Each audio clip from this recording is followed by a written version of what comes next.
Así recibían los aficionados del Fútbol Club Barcelona a su equipo. Por tercera vez consecutiva, insultos en la llegada al Camp Nou, esta vez tras perder la final de Copa del Rey.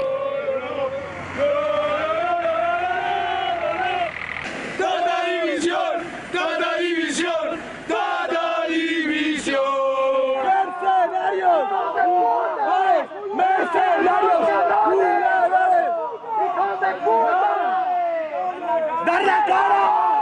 ¡Dar la cara, cabrones! ¡Dar la cara! ¡Hijos de puta!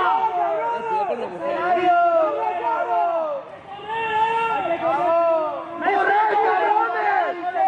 ¡Se suda la camiseta, hijos de puta! ¡Dar la cara! ¡Esto es lo que sabéis!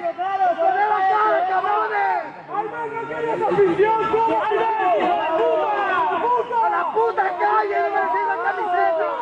¡Ven aquí, hostia!